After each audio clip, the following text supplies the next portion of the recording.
Did he leave things alone? No, of course he did not.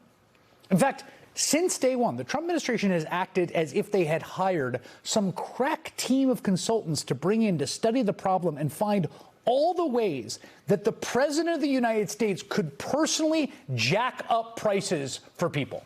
Like, what's in the toolkit?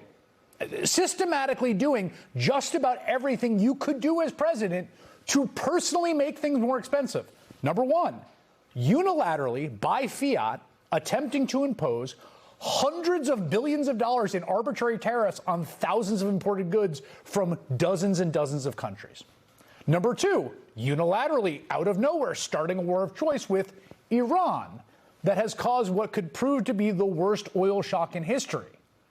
Number three, to cap it all off, bullying the Federal Reserve, the folks who are in charge of trying to keep a hand on inflation, bullying them so severely you even threaten prosecution through the Justice Department, all to try to get them to lower rates prematurely, which, if successful, would likely uncork more inflation. So here we are. Did that promise ring true? The price of food is up nearly 20%. Gas is almost $4 a gallon. Higher in some states. It's $5 and $6 out west. $7 diesel. All because the war the president has started has led Iran to shut down the Strait of Hormuz and 20% of global oil supply. The cost of fertilizer is also up because of the war hitting farmers who are already dealing with the loss of major markets thanks to Trump's insane tariff policy. Petrochemicals, things you haven't even heard of, packing, plastic bags, all going up. Mortgage rates just jumped again. The average rate on a 30-year mortgage is just over 6%. That is the fourth increase just since the war began. Car payments are up, making it harder for people to buy or keep cars. While all this happens, Trump's Treasury Secretary is out today claiming, quote, under President Trump's leadership, we're on a path towards unprecedented economic growth and lasting dollar dominance. And Trump is now signing $100 bills to prove it, literally putting his name on money. That's what we learned today. He's going to put his signature on money. But again, he can do 2-hour cabinet meetings. Scott Bessent can say whatever he wants. People are not buying it. It's like the one lie he can't get away with. Go figure. A recent Reuters poll found that over 60% of Americans disapprove of how Trump is handling the... Look at that. Look at that number. 62 disapprove, 29 approve.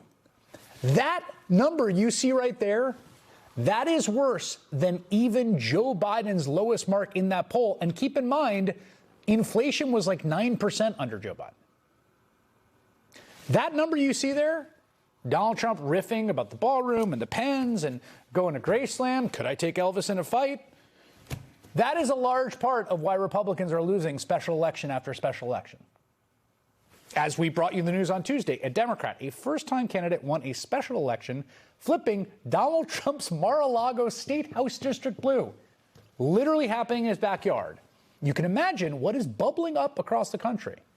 It's not just like the poll numbers as this abstraction. Real people are tired of seeing their neighbors scooped up by ICE agents, angry that their neighbors are being silenced and killed by federal agents at the behest of Donald Trump, people like Renee Good and Alex Preddy. And now those same ICE agents are showing up at your airports, getting paid to watch the TSA agents work without paychecks. It's not surprising that resistance is growing everywhere you look. From the ballot box to the courts. The administration just lost in court today in their standoff with Anthropic, the AI company, to Americans in the streets. This has been building and building and building up over the past year.